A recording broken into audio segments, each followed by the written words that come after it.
helps us in protection, and obviously he's a threat to make a big play in the passing game, and it doesn't necessarily have to be a long pass. That's part of the beauty of Andre. He's so hard to get down in the open field that Ricky just has a lot of confidence when he gets in trouble, finding Andre and letting him do the work for him, which is something we've been missing here for the last few weeks.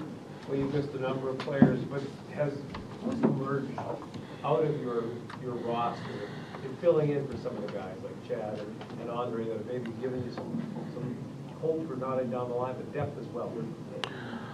Well, it's tough to say. We haven't had a ton of success there. I mean, some of the guys that we think highly of are backups that are also now injured. So Robert Gill did some good things. I mean, Mo Mann's not new, but he's been out for a year, and he was doing some really good things before he got hurt. Same thing with Coombs. I think Coombs is going to be a great player in this league. But we're anxious to get those guys back, and the guys that are filling in for him are getting better every week, and Ricky's getting more comfortable with them. Chad's out one more game? At this point, yeah. Did he make the trip, Scott? He is not here yet. He'll be here either tomorrow or Sunday. When you have an elite quarterback like Ricky, I know it's probably not what he's wanted for the season because of all the injuries, but how would you assess how he's handled the fact that he's had to try to do so much with reserves, guys trying to learn the game, that kind of thing? Yeah, I mean, Ricky's he's a true pro. He's never gonna complain. It's there's been times I think where he's had a hard time getting used to the new guys, and the offense is such a rhythm, precision, timing pass offense that I think that's been part of the problem to a degree. But Ricky will never make an excuse.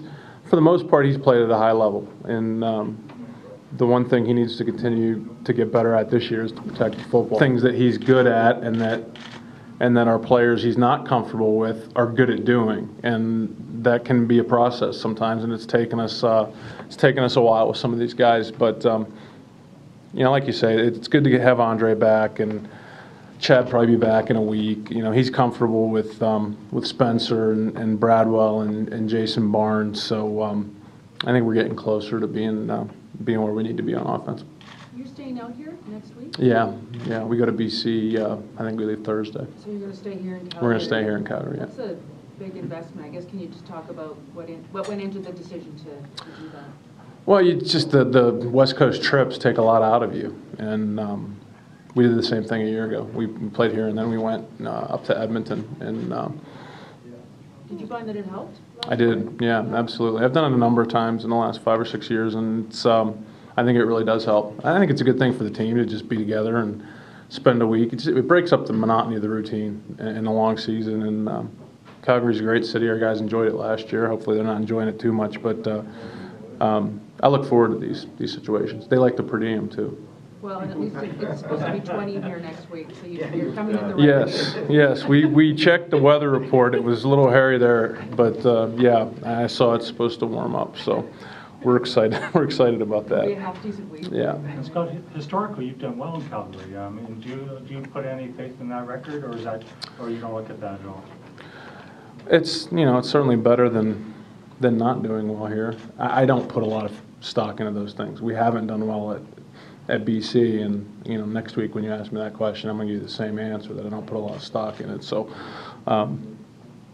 I think there's some feel-good moments that our players have had here. That's always a positive, but it's a different season, new players, new teams, great football team we're playing, so we'll have our hands full. Speaking for sure. Of new players, am I missing some? Super, is he a new starter this week? Yes, Suber's going to play a lot. Yeah, Suber and McCullum. What about Darvin? What happened to Darvin? I haven't gotten the final report. He's going to be out for a little while, Frank. He has something going on in his knee, and they're not exactly sure at this point what it was. I didn't get the update. He was going to see another doctor yesterday when we took off, but at this point it could be a couple of weeks, or if he has to have surgery, obviously it could be longer than that. And how's LeVon in terms of learning the offense? He's coming along. He'll play some at receiver and get some returns tomorrow. We've tried to keep his package fairly simple so that he can have a chance to be successful. The position that he's at's one of our easier positions mentally, and he seems to be doing well, but we obviously don't want to overload him really in his first game at playing some receiver. When you had all, like, you obviously got Andre back, but in the last few weeks, did you notice defenses playing in more man? Last week in particular, we got a little bit different package from Orlando, and it wasn't only man, a lot of it was zero blitz man with no safety, and some of that I'm sure was relative to his feelings on whether or not our receivers could get open. And another reason why having Andre back is so important. If you want a zero blitz and Andre catches the ball in space, you may have a hard time getting them down. So all those things, I think, come into play a little bit. They're well coached. It's it's always interesting what Coach Stugler's going to do. But the beauty of what they've got going on right now is they don't have to change much because they're just a good all-around defense. So I'm sure he'll have a couple of wrinkles for us, but it'll be interesting to see how he plays it tomorrow.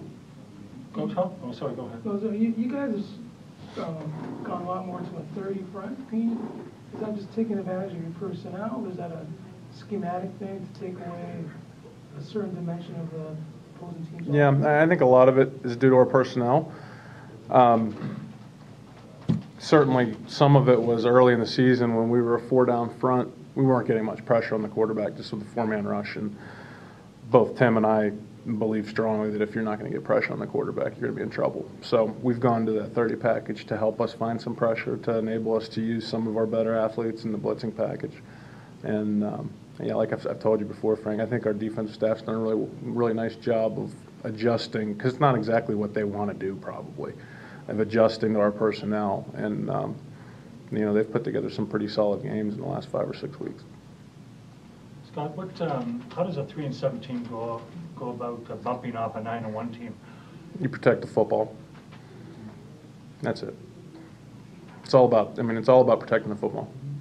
I can talk about all the things that need to be done tomorrow to beat this football team. Stop corners, score in the red zone, all those things. But ultimately, the only thing that matters is who holds onto the football. And that's something that we always concentrate on it, but we've made it even more of a priority. We understand that that's our season's gonna rise or fall based on that turnover margin. And so if I had to answer you one thing, there's no question it's about turnovers tomorrow. Would that be the biggest reason why you have a sub-500 record, because you're near the bottom or at the bottom? Yeah, I think so. I mean, all the things about injuries, facilities, all those things are an excuse. And Calgary's one of the best examples in the past 4 or 5 years. They had injuries too, and yet they seem to just keep plugging and not miss a beat. And they play the game the right way. They protect the football. They don't have a lot of penalties generally, and they're good on all 3 phases, and they win the field position battle on special teams. And when you lose players, when you lose your starters, the one thing you can't have is continue to lose the turnover battle. It's not going to go well for anyone.